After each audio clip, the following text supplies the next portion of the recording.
Hello, everybody. This is Jake Stenziano, host of the Wheelbarrow Profits Podcast, here with my co-host, the multifamily mentor, the coach, the chef, the father, six, the best-selling author, the G-Daddy, Gino Barbaro. Gino, how's it going?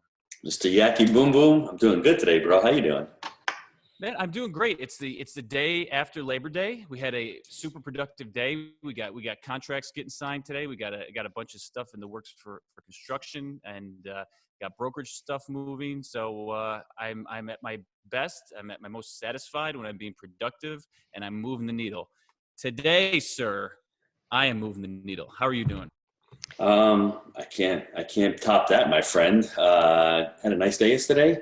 Enjoyable. Weather's great down here. Gonna another couple months of summer, hopefully, and I'm plugging away. You got 2 or 3 months. I got a month and a half. You got like 3, so you got nothing to complain about. But anywho, this is where we would normally plug something to pay the bills. Because look, if you look around, the bills are expensive in this place, so we got to pay the bills. But now, for our listeners, we only showcase products or services that we approve of are used in our own business. This time, we're going to tell you about something of ours, specifically our Wheelbarrow Profits community, G Papa Funk. You want to tell the listeners a little bit more about it? Mr. Yaki Boom Boom, as you well know, we've been here working hard at growing the community of like-minded investors, and our results have been pretty incredible. We're looking to grow this amazing group of guys and gals that we have out here. What we're looking for is those who want to follow our proven framework: buy right, manage right, finance right. Leverage our connections, education, and mentorship as ways to take your business to the next level. So if you're interested in finding out more about how you can be part of this amazing community, apply to work with us at jakeandgino.com/apply. All right, enough shameless plugging. Today's guest is Neal Bawa. Neal is the founder and CEO at Grocapitus Investments, a commercial real estate investment company. Neal sources, negotiates, and acquires commercial properties across the United States for over 200 investors. His current portfolio contains over 1,000 units. So without further ado, Neal, welcome to the show. Thank you so much, Jake, and thanks, Gino. Thanks for having me on the show. Very excited to be here. Hey, we are really excited to have you. You've been in the game for a little bit now. Tell us about how you actually got your company started and what that process looked like. Well, very different from most people, right? So I'm not a real estate guy. I haven't done loans and flips and those sorts of things. I'm a technologist. I'm a core technologist, a software engineer, and a data scientist that basically got into this through my work, right? So I was working and was a partner and a shareholder at a company that was a technology education business, and I needed to build large classrooms. And eventually we decided that instead of leasing offices and then knocking out walls and doing those kinds of things and having to fix them when we left, we're going to start building our own campuses. And so in 2003, I had a chance to work with my CEO, a brilliant man, to actually build our first campus, which was a 27,000 square foot shell that we chopped up into about 30 classrooms and a whole bunch of other administrative areas. And that really got me thinking about real estate. Then after that, we filled up that building, and by 2006 or 7, we needed another building, and we bought the building behind us, but we actually didn't have all the money to buy the whole building. And so we had a chance to actually condominiumize or break it up into pieces and sell them off to individual investors and then rent them back as the business grew, rent that back from them. And that was a really good experience. So I learned a lot there with these two buildings and really got the real estate bug that way. But having said that, even though I started with commercial, which is unusual, right? Most people don't start with commercial. I went backwards. So I did single family, about 10 single families in California. I then ran out of loans, refinanced, got my wife's name off, went to Chicago, bought 10 tri-plexes, ran out of loans for her, and then said, okay, what the heck happens when you run out of loans this way for single family? There's got to be something more. And the answer was multifamily. And so I started to passively invest with multifamily. And I was one of those curious Georges. I was running my technology business, which I knew we were going to sell by 2012 or 2013. So we had a 2 or 3 year exit plan. And I didn't want to go back in tech after that, right? So we think we work hard in real estate. Well, check out technology, right? So everyone's working 12 hours a day, 7 days a week, not 5 or 6. And so it's a very stressful environment, and I wanted to get out of that. And so I was passively investing my money with all these multifamily syndicators and slowly picking up what they were teaching. And then I started to take all of that learning that I had from a dozen different syndicators, and I started to teach that in a meetup group at my school, right? So I had these huge classrooms, so I started basically creating meetup groups and putting them together, and people loved it because a classroom is the perfect environment for a meetup group, right? You've got all the internet set up, you've got the projectors, you've got the desks and tables so people can be writing. So people really loved it.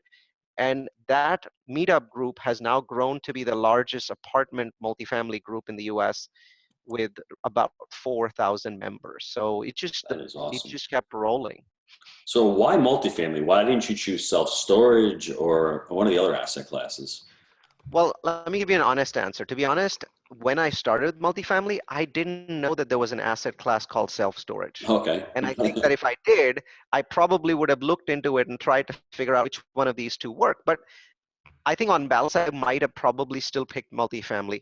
I like the size of the market. It's enormous. Last year, it passed office as the largest real estate vertical in the US, right? So it's now number one. I like the fact that there are so many knobs that I can tweak and so many things that I can do to optimize. Whereas what I've seen is I own a storage facility in one of my projects. It's in Utah. There's not that many buttons that you can push for efficiency, right? So there's just 5 things that you can do. Whereas with an apartment complex, there's dozens and dozens of ways that you can optimize NOI, dozens of different ways that you can cut your cost. There's so many pieces to it. I also love the fact that cap rates are lower. Why is that? Well, at 6 cap, a dollar that I produce in NOI becomes $16 on exit. At 8 cap, it only becomes about $12.50. So Mhm. why would I want to not be in an area that was low cap? Because every dollar that I'm generating is getting higher multiples. That is awesome. I had the honor, the pleasure, and the privilege to sit with you a couple months ago in Atlanta, and you enlightened me on why multifamily has been just a boom in the U.S. Can you, if you remember that conversation, can you go into that a little bit with macroeconomics, with money coming from Europe and all over? It was really an Gino, awesome. did you have too many margaritas? No, I had none. I should Okay, have just had want a to make sure. couple. And I remember everything he said with the flow of money, with the interest rates in Europe. I think this is really important for the listeners because everyone's always asking me, why is multifamily booming? When's it going to end? Maybe it won't end. Maybe it'll pause and continue to go. You have to look at it from all over. And Neal hadn't articulated it well. So I'd like to see if you can share that. Sure. Yeah, I'm surprised you remember it despite all those margaritas. But here is my belief. Until 2008, real estate followed certain laws. You know, you can call them the laws of interest rates or the laws of cap rates, right? So more or less, real estate followed those laws. Since 2008, though, it doesn't appear to follow those laws. And most people are like, why is this happening? Is this a one-time thing? Is this a short-term thing? And then the laws of cap rate and interest rates will apply. When interest rates go up, cap rates go, when interest rates go up, cap rates go up. That hasn't happened so far, right?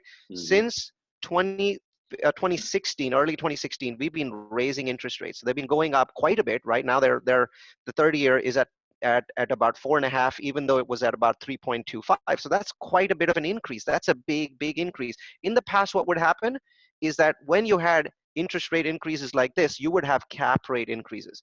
What we are seeing is cap rate compression quarter after quarter after quarter. Now it's slowing, right? In the very last quarter, the second quarter of this year, we haven't had third quarter results yet, cap rates once again declined. So they once again compressed, but they compressed by the smallest amount that they've done since this cycle started in 2012, right? So Mm-hmm. there is some impact, but it's weird that throughout this period of interest rate increases, we've seen cap rate compressions, right? Mm-hmm. So here is my belief, and this has nothing to do with real estate and everything to do with macroeconomics. Since 2008, the federal reserves of the world, not just the US, right? So we've got a central bank, and then there's ECB, there's JGB, there's all these banks that have flooded the world with massive amounts of liquidity. It's not real money, but it's liquidity, right? So we plugged in $4 trillion, the ECB plugged in billions. The Japanese central bank continues to plug trillions of dollars into the world as in liquidity. This liquidity is trillions and trillions and trillions of dollars, and it's money that's sloshing around the world looking for yield. And wherever it can find yield, it goes, even though the cap rates there may be ridiculously low. The money is going into the Hong Kong market, it's going into the London market, and it's going into the US commercial real estate market. We've had months where in a single month, $40 billion, that's $40,000 million, has entered the US real estate market. And while it has exited London and it has exited the Hong Kong market, it hasn't exited the US. Why? Because we are the best looking pig in the pigsty, people. We provide real returns. If you look at every major bank in the US, you look at the Eurozone, which is one bank, so it's not 29, it's 29 countries, but one bank. You look at Japan. Where is the yield? When you buy a 10-year treasury bond, the only place in the world where you get yield today is the US of A, where our 10-year treasury bond just crossed 3%. That may not seem like a lot of money to real estate investors, but to bond buyers, it's a huge amount of money. So we have a market that actually produces money. And there's all this money in bonds nationwide, worldwide, that isn't producing money. When you buy a 10-year treasury bond in Switzerland today, you pay for that privilege. You pay to buy a 10-year bond. You give money to the government for 10 years, they charge you for it. Same thing happens in Germany. 5-year bonds, negative. When you have huge amounts of negative bonds, and the world is mostly composed of bonds, by the way, the stock market is smaller than the bond market. The worldwide bond market is about $68 trillion. Now you have a big portion of that, a majority of that, at 0% yield. And all these pension funds are desperate. They're trying to get yield from somewhere. And now they're beginning to look at risk-based assets, real estate, risk-based assets. And what they're doing is they're injecting that money into risk-based assets. And the largest injection of all is in the United States of America. And the biggest piece of that is going into our stock market. And the second largest piece is going into our real estate market. So to those guys, when they get a 6% return on real estate on a 4 cap property or a 3.5 cap property, they're happy because they were getting 0% in bonds. So now you have an environment that is unprecedented. We have never seen this kind of an environment before, where this enormous amount of money that is so huge compared to the US commercial real estate market, which is $2 trillion. We're talking about 60 or 70 trillion dollars, most of the world's value, being at zero. And then when they come in here and they start buying our real estate assets at ever lower cap rates, it still makes sense to them. The yields make sense because they're looking for 6, they're looking for 7. It doesn't make sense for us, but it makes sense for them. And this is why we continue to see cap rates compress while interest rates go up. This is a very unusual situation. And people might think, well, it's going to resolve itself because we're raising interest rates. Not really. Go check how many trillions of dollars of liquidity has been created by central banks since 2008, and how much has been withdrawn? The answer is less than 1% has been withdrawn. And all of that 1% is our central bank. So the Federal Reserve has withdrawn a small amount. I think altogether they've withdrawn $100 billion out of the $4 trillion that they created. Has the Eurozone withdrawn any money? No. Has Japan withdrawn any money? Has China withdrawn any money? Has India withdrawn any money? No, that money is still there, trillions of dollars looking for yield. To me, it's going to take a decade or longer to withdraw it, which means that the apartment market in the US could be perverted, if you want to call it that, because it's really a perversion of our market fundamentals, of our cap rates and our interest rates and our rules of thumbs. Well, that's going to continue on until that money is withdrawn. I don't see it being withdrawn for decades. So that would lead to my next question. Couple that with people that are renting, the demographics changing, affordable housing not coming up to the levels that it should. How much longer do you think this can go? Because I can see this going for the next 5 to 10 years without a problem, because you need rental units. People are not renting. You have W-2, they're becoming 1099 employees. They're transitioning into apartments. I'd rather live in a beautiful A-class apartment next to a town center, not have to worry about a mortgage, pick up a year later, move somewhere else. So where do you see that going long-term? I see it continuing for 10 years, but I do think that it's going to get bumpier than it's been in the last 5 or 6. There is no doubt in my mind that there are sectors of multifamily that are overvalued. In New York today, every brand new Class A apartment comes with 2 months of free rent. 2 months. Why? Because they overbuilt. There's a number of others that are overbuilding. Northeast Atlanta is overbuilding. Right? Parts of Houston are overbuilding. Parts of Denver are overbuilding. So what we are seeing is individual markets that are overbuilding. So buying in those markets is becoming riskier. So it's going to be very up and down. But to me, I think that it keeps going for 10 years or more. I want to give listeners a website that is mind-blowing, that actually explains this impact. It's www.weareapartments.org. That's WEARE, we are apartments with an S.org. Go in there and start clicking on every metro. Pick Phoenix, and you'll notice Phoenix is a great place to invest in multifamily for the long run. Right now, yes, Phoenix is also beginning to overbuild and do all kinds of weird things. But if you're looking to hold for more than 5 or 6 years, Phoenix is a great market. So is Atlanta. So is Orlando. But there are other markets that are not so great. Pittsburgh, for example, is not a good market because when you look at the supply and demand over the next 10 or 11 years, the demographics that Gino's talking about, those demographics are not strong in Pittsburgh, but they're incredibly powerful in Phoenix, in Atlanta, in Orlando, these metros. Las Vegas is another one that has incredible demographics benefits, right? Clark County, which Las Vegas is in Clark County, is the second fastest growing county in the United States in terms of population. So we see the population moves, and at the same time, we see the home ownership rate going down. I have 3 studies on my website. It's at www.multifamilyu.com/toolkit. That's multifamilyu.com/toolkit. I have 3 different studies there. The favorite one is the one from the University of California, and it talks about why is the home ownership rate declining. And you know, they have 3 scenarios: the good, the bad, and the ugly. All 3 scenarios are showing drastic declines in home ownership over the next 10 or 12 years. Millennials can't pay because they have student loans.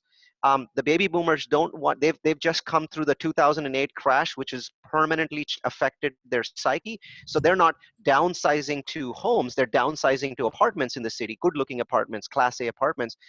And these kinds of trends or mega trends mean that the home ownership rate, which has temporarily blipped up and people are declaring victory because, oh, for 1 year we have a positive growth in the home ownership rate. No, take a look at these studies. All of them clearly show home ownership rates declining in the US. And that is incredible for multifamily guys like us over a 5 to 10 year time frame. The 1 to 2 year time frame, it's going to be bumpy. Neal, it's bigger than that. Mhm. It's bigger, it's deeper, and it comes down to lawnmowers. Guys just don't know how to use tools anymore. Okay. Yep. Can't turn the lawnmower on. So they relied on folks to fix this stuff up. So when they go and get themselves in a home and something breaks, it's, oh shit, or how do I do it? And so I'm labeling this the John Wayne effect.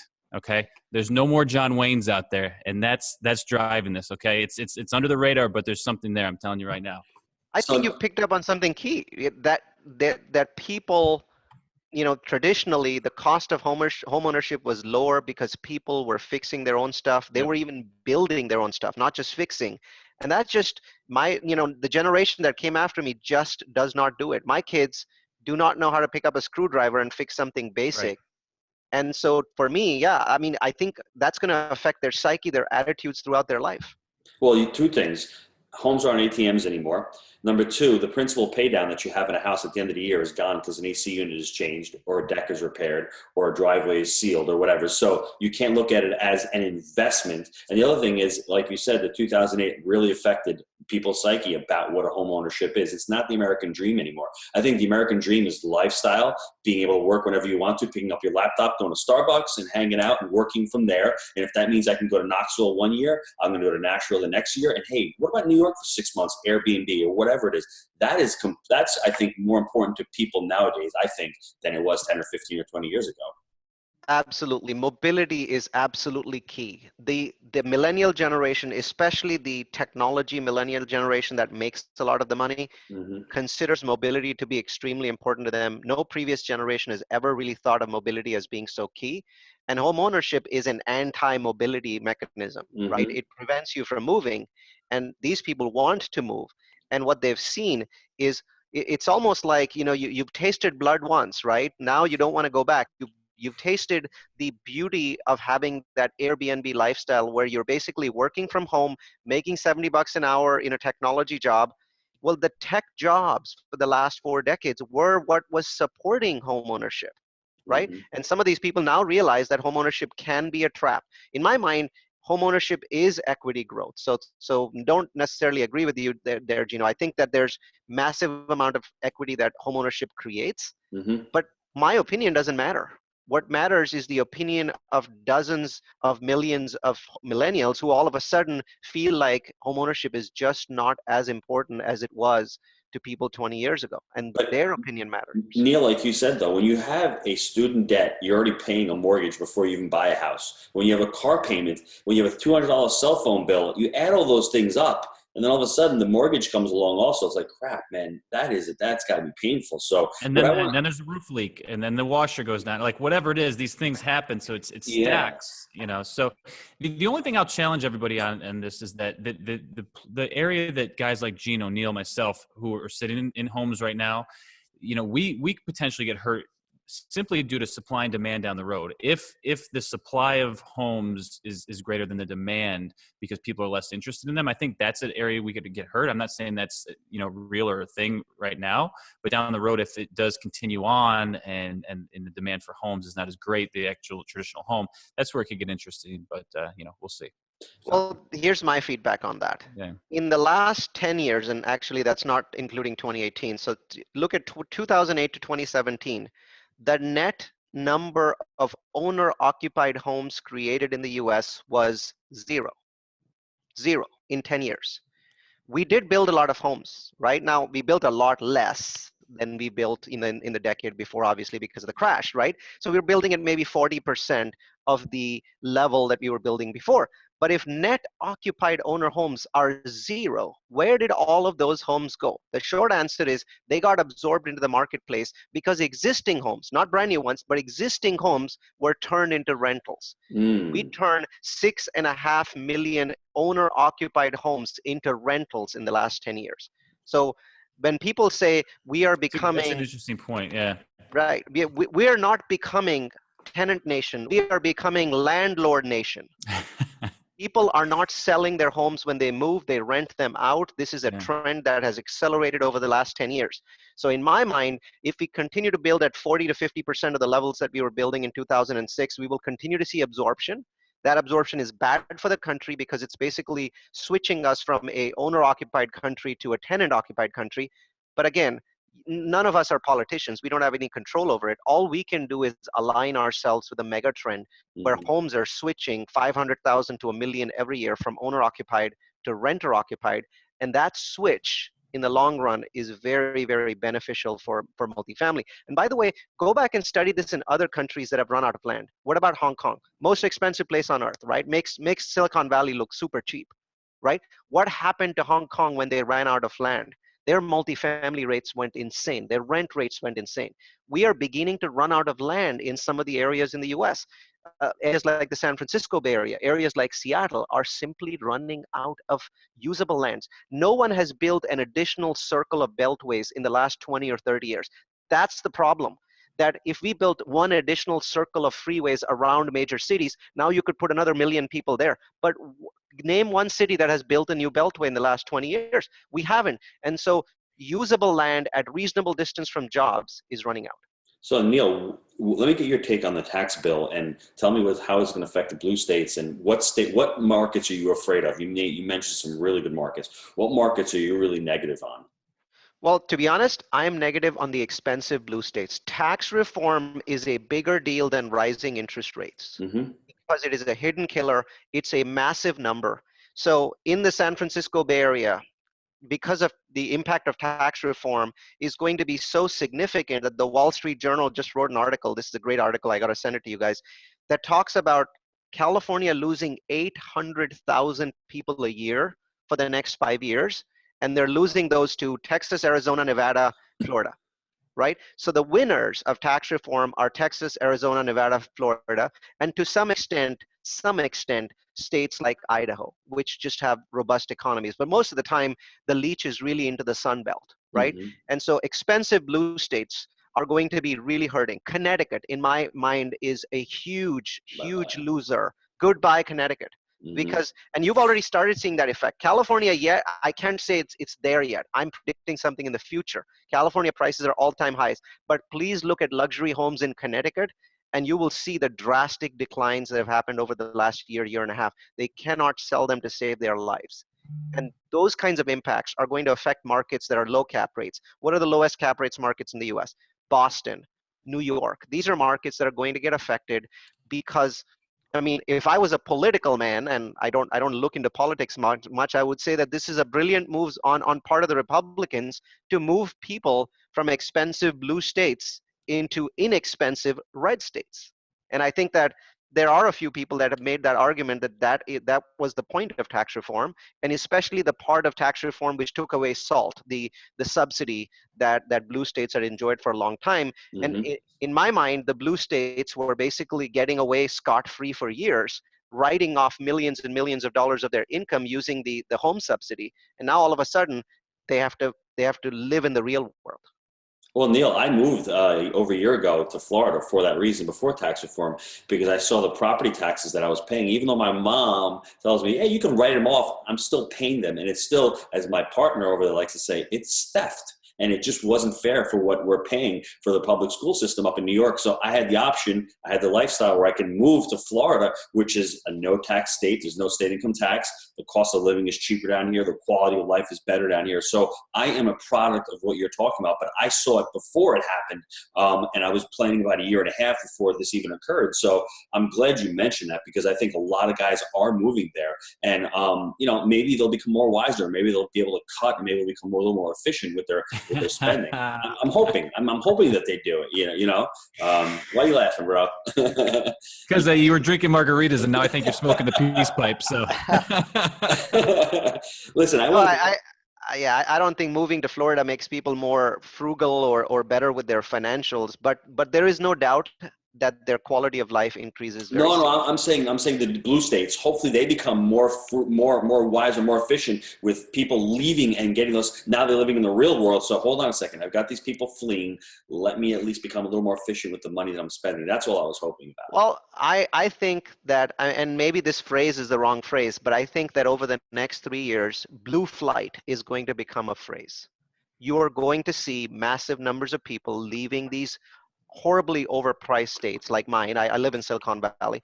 And when that happens, I think that these states are going to have a massive wake-up call, because the economy of expensive blue states like New York and and California is totally built on continuous growth, right? So some of that growth has slowed already because these are extremely high immigration states, and our overall rate of immigration has slowed tremendously in the last 12 months. But even beyond immigration, there were a lot of people coming in for jobs, but now because they cannot afford housing at any price, right? In Silicon Valley, people making $349,000 a year are considered middle class by the government because they cannot afford to buy a house, because the average home is 1.6 million bucks. When you see that kind of impact happening, there's going to be a U-turn, and technology is going to aid that. When I have tools like Zoom and Slack, I don't want to hire employees in Silicon Valley. And by the way, I'm not hiring employees in Silicon Valley, right? I'm looking for people that are in ecosystems such as yours, Jake and Gino, that want to come and talk with me and say, hey, we know you're buying lots of multifamily. How can we work with you, right? We've gotten all the education. We want to work with you. Those are the people that I'm interested in. And that amplified 100,000 times over is going to hit the blue states. You just touched on a blue wave of deserters, or whatever term you used. I think Blue flight. the blue flight. There you go. I think that, and you guys may think I'm crazy, but I would not be surprised if this takes hold, that you see policies put in place for economic deserters from some of these states that will penalize them on reentry if they leave, or whatever the case may be. So be on the lookout. You heard it here first. Watch out for the economic deserters and the penalties, because they will not get it right up here between the ears. They will try to penalize and punish versus change the negative policies that they have. They won't understand it, and they will try to penalize versus self-correct. Or Jake, I got a better one for you. New York is implementing free college. So they're going to enslave people by giving free stuff, watering down the educational system, having you get and you college can't leave for X amount of years. And then you have to stay. Trying to put the handcuffs on. Yes. So just be aware, nothing is free in life, because someone who's making more than 100 grand is going to be paying. Someone making less than 100 grand is going to get free college. The SUNY schools are going to get inundated. The education is going to be more expensive for everyone that has to pay. And then afterwards, it's a stipulation that you have to stay there for at least 4 years. So just be aware of your options. And I think that's the awesome. Golden handcuffs. I think so. You're going to see more and more of those. I completely agree that these states will take drastic measures, draconian measures, which may even be challenged in court, to just keep people inside. Yeah. Wow. What we've been talking macro, and I think this is wonderful for the listeners, because they've got to get an overview. They've got to get bought into why multifamily. But what do you look for in a deal? What are your metrics in a deal? Do you look for any type of cap rates, cash on cash returns? Well, the short answer is I'm beholden to my investors, and even though I've provided a lot of education to my investor base on the fact that cap rates are compressing and interest rates are Hmm. rising, I find that it's hard to raise money for a deal that doesn't have 8 cash average, right? So Hmm. it doesn't need to have 8 cash in year one, but it definitely needs to have 8 cash average. So that's really the primary focus. I found it difficult to raise money if it's not giving a 18% overall return, not IRR, not just simple annual return. So if it's 5 years, then a 90% return, 90 divided by 5 is 18. So those numbers basically are where I start. And I'm finding it very difficult to buy properties, guys. I'm finding it extremely difficult simply because these numbers, this mathematics, when you apply it to a vast percentage of properties, you're only really left with properties that are not in good markets or in non-growing markets to make those numbers work. So it's challenging.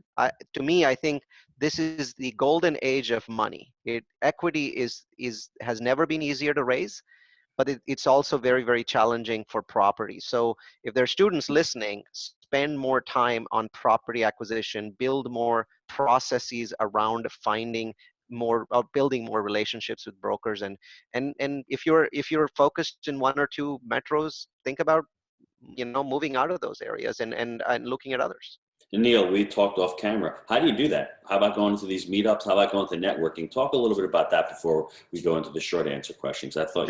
I thought your What ideas were what do you mean excellent. by that? You mean raising money No, or yeah, as deals? far as networking with brokers, because I know you like to network, deal flow, that whole networking ability where you go out to these different events and all that. I think it's really important for the listeners to hear that. So I'm continuously going out to events to find people that have good deals that I can work with. So sometimes it's not just about your deal, it's about partnering. This is especially important for students because early on, partnering makes a lot more sense. It reduces, the amount of sense that it makes reduces after you've done 3 or 4 deals.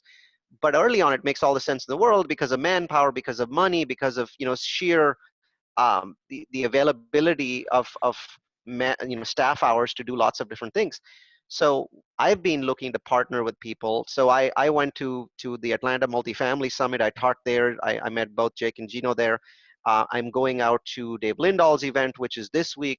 So I'm continuously touching people that are in the ecosystem on one side, and then I'm reaching out to as many brokers as I can in markets that I'd like. And so the outreach to brokers is in every way possible. I use a product called Active Campaign. I use automations in Active Campaign to touch the brokers that I know are active.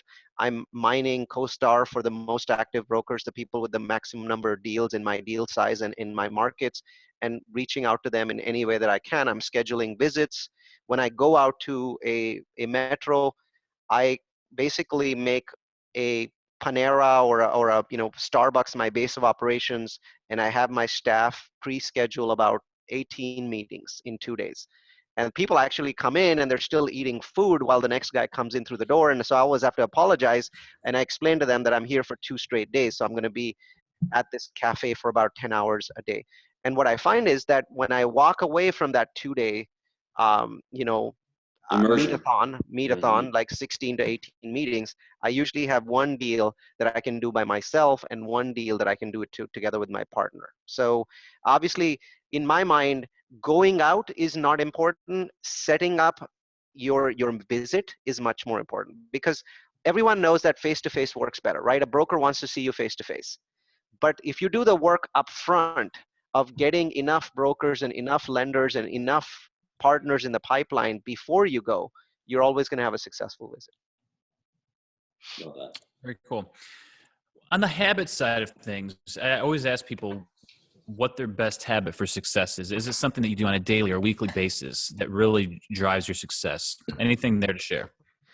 Well, I've found that a lot of people say that you want to have creativity, and what they're really saying is I don't need to be structured. I found that not to be very true. What I found is that you do have to be structured. You do have to have specific habits. One habit that I like is before I finish for the day, I look at my next day and I figure out what are the 2 or 3 things that I want to achieve that day, that next day. So that's very key to me because it orients me correctly, allows me to move appointments that really are not adding value to that that goal for the day. So I do that all the time. I use software. I suggest that people that are getting started use software. So I'm very tied to Asana for project management, Slack for collaboration. And it- the process of learning that software and structuring your teams to use that software really makes you a much better manager. That's my feedback for you.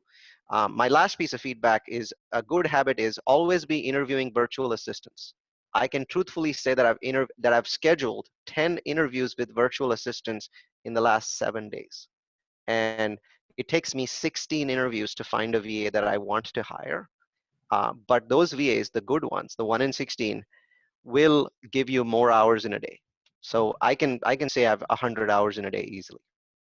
So, for those of you who are just getting introduced to Neal, I'm going to classify him as the king of virtual assistants. Okay, so Neal is the king of virtual assistants. And I will say that about a year ago, I picked up, I think it was from Jack Canfield, that same idea of looking at your schedule the night before. And I think there's something even more powerful for it, that it may get lodged in your subconscious, and it may, while you're sleeping, whatever the case may be. But I think actually that structure, coupled with that organization and reviewing your schedule the night before, can actually lead to creativity and more creative ways to get things done the next day. And I found extreme value in it. And I recommend anyone out there that's not doing that. It's simple. You may say, like, is that really going to do anything for me? No, it does. I've actually seen the success of reviewing it the day before. And I may be sitting there staring up the ceiling at night and then pondering different ways to tackle the next day and getting ahead of the day and being more productive. So that's real. And I recommend everyone to get on board with that, because I've seen success personally, as so has Neal. What do you see students starting out doing that they should do differently, or things to watch out for when they're just getting into this multifamily game? Well, the first thing that I see them not doing is they're not following my mantra of always be raising money. So I find students are very hesitant to raise money until they get a deal. Mm-hmm. And my advice is don't raise any money while you're in a deal, because it takes so much time and effort to do the deal and to close the deal and to actually bring money in from people that you've already got. So I can tell you the last deal that I did, we closed it. We did the entire syndication process. It took us about 48 hours to actually raise the money to where people had verbal estimates, and then it took us about 11 days to kind of get all their docs done. So it took about 13 days to close this property. It was about 12.5 million bucks. Why was I able to do that so quickly? That's because I'm always raising money when I don't have a syndication going. In my mind, that is the right time to raise money. And people are like, well, yeah, but I don't have a deal. What am I going to show people? Well, show them a deal that you underwrote. Show them a deal that you would have bought if you didn't get bid out. And start believing in your mind that this is your deal. It is in contract. I did get it in contract. Put that deal together in your mind and use that as your pitch deck whenever you're talking to people. You do not need a deal. In fact, I'm telling you, you do not want the primary deal, the deal that you're in syndication with, as the deal that you're showing to people, because you wouldn't have enough time to really make it look good. You wouldn't have enough time to get a very, very good offering memorandum or investment summary together. You wouldn't have enough time to get a pitch deck together. It actually makes more sense to do it with a deal that you lost, that you wanted to win. That's good. You're talking about pulling levers, turning knobs, being the operator before. What is your best value add strategy when you get into a deal? What is the go-to that you've used time and time again to increase value or decrease expenses? Leasing. So what I find is that, I'm not going to discuss the standard value adds. All of your students know them. You've taught it to them. So let's skip past that, right? Because everybody talks about it. What I find is that 99% of operators in the US do not play a role on the leasing side. And I think that's a He's huge talking about asset managers right now. asset managers, right? So I'm not talking Yes. about property managers. What I see is 99% Yeah. of asset managers are leaving the generation of tenant leads, the processing of tenant leads, to their property managers. In my mind, that is an area that you should develop in, because there is a huge role for an asset manager to play to increase the number of incoming leads through technology. And secondly, the efficient processing of those. I have properties where 100% of all leads are being generated by us as asset managers, and 100% of all leads are being processed by us using our Filipino call center. I'm not suggesting that that is what you should do. I'm saying that to open your mind about what is possible. Obviously, at that point, I'm a hands-on asset manager because I'm essentially doing a significant portion of the property manager's work. All I'm saying is, you asked me for value adds. That's an area where you can add enormous amounts of value, because once you get beyond the initial pain of taking that piece over, the value that you can add there is extremely significant. I mean, you can do the job 2x, 3x, 4x better than the property manager will. I have something very passionately to say about this, because at the end of the day, Neal, Gino, Jake, we were responsible for our results. So many guys out there will just say, no, that's this guy's job or that guy's job. Well, if you want it done better and if you want it done right, take control of your life, take control of situations that are very important to you that you want to drive, and be the person that gets in there and shakes things up and gets the results that you want. So basically what Neal's saying is leasing is very important. That's the revenue side of the equation. That's one of the most important factors in what we do. He's taking control of that to guarantee and ensure success for himself and his investors, because it's that important. So I love that, man, because so many times people, oh, that's not my job. You know what your job is? To deliver results, and any way that you find to do that that works for you, good for you. So nice. Absolutely. I mean, just think about the math. A 2% boost in occupancy. Let's say you didn't do leasing, you ended up with 94% occupancy. You did leasing, you ended up with 96. Okay. So 2% increase in occupancy and a $25 average boost in rents, because your property manager is always going to try to push the rents down a little bit to make it easier for them to rent it out. Those two together on a $17 million typical deal where investors are investing $5 million, that's $2.7 million right there. $2.7 million over 5 years. That's awesome. Do you have any book recommendations? I don't know if you're an avid reader or not, but we love self-development on this show, and always like to promote the good stuff that's out there in the environment. Anything that you've read recently or anything that you'd like to recommend to the listeners? Well, a pretty popular book called The One Thing, and I think that it's a well-known bestseller. To me, I think that book is very useful because I tend to be all over the place. I tend to want to do 100 different things. I tend not to want to focus. I tend to be the kind of guy that's looking at 250 tasks in a project management software to feel good about myself. And I think that book reminded me that is not scalable, and that is not the right way to do things. You've got to have the one thing that you really pursue at any given point of time with a single-minded fixation. And while I'm not 100% implementing what the book is doing, I'm certainly making changes to my behavior to go in that direction. Sounds like he's doing a little Pareto's Law, Gino. He sure is. What project are you excited about right now? It's actually one of my older projects. So in Buffalo, right next to the university, there's no land because the university is 150 years old and all the land is basically locked up, or there's zoning issues. But we were able to find a factory that was 100 years old. This is a 100-year-old factory. It was America's first electric car factory, believe it or not, 100 years ago. So it failed, and so there's some contamination in the soil from those batteries and subsequent industrial uses. And we were able to go in there, buy the land, remediate the land, which essentially remediation is a fancy word for dig 4 feet of earth and take it off and bring 4 feet of new earth in. And then as a result of that, the city and the state of New York gave us millions of dollars in subsidies. Now, they're not doing it out of the goodness of their heart. Right now, if you think about a 10-year time frame for a property that we're going to build, it's a $44 million project. When it's done, it'll have a $60 million appraised value. And so $60 million, 2% of that is $1.2 million in property taxes. The current property taxes for the place are under $100,000.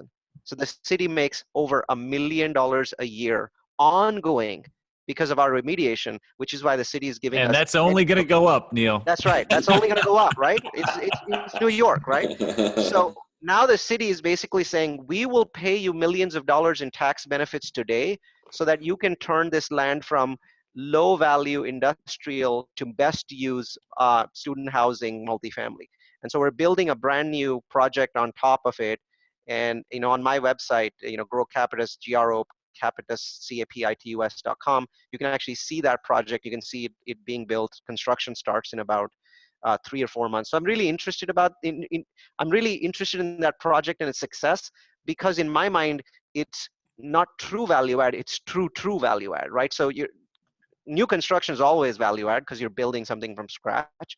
But to be able to take something that's extraordinarily low cost and low value industrial and turn it into best use is always fun for me. What is the best place for listeners to get a hold of you and to find out more? So the short answer is MultifamilyU, right? So the word multifamily followed by the word u.com is where all of my webinars are, my podcasts. I think this is my 16th or 17th podcast. I recommend, there's one with Michael Blank that is similar to this one in terms of demographics and arguments about how the future might be different for multifamily than the past. So you might want to check out that one. So there's a ton of podcasts and a ton of webinars that are based on as you can see, I'm a geek, right? So I'm data-centric guy that is focused on using data and analytics to make decisions. And there are people out there that are interested in that data-centric approach. Check out multifamilyu.com, and you can find, contact me from that website if you wish. Very cool. GDED. Anything else? I like his habit. It's I try to employ it. I call it the Trinity. It's structure, it's discipline, and it's focus. If you have all three of those, I was in Disney. Some guy had discipline equals financial freedom on his shirt. So that struck me, a guy in Disney, but it really comes down to it. If you can have a structure, a framework in life that you can follow, you have a path. If you can become disciplined in life and really say, this is what I'm going to do, and if you can focus on what you want, those three things, you're going to become, I think, unstoppable. I think Neal is obviously, we should have a couple more margaritas. Maybe in October I can see him at Multifamily Mastery Live too. We'll have a couple more. We'll talk about the state of the economy then. We'll talk about debt levels in the world. I'd love to reconvene on that. But for me, it's been an awesome podcast. I'm going to be at the Ed Sheeran concert. I can only do one of these like every 6 months here. So. No. Forget Ed Sheeran. I'm not going to learn anything from Ed. I'm going to learn a lot of stuff from Neal. So I'm going to go jump on Neal and say, hey, Neal, teach me. So I just want to thank Neal for coming on. It was a great show. I really appreciate the time. Thanks so much, guys. Appreciate you having me on the show. I'd love to talk with you offline as well, further as well. Thank you. Sounds good. Thanks, Neal. Alrighty. Bye-bye.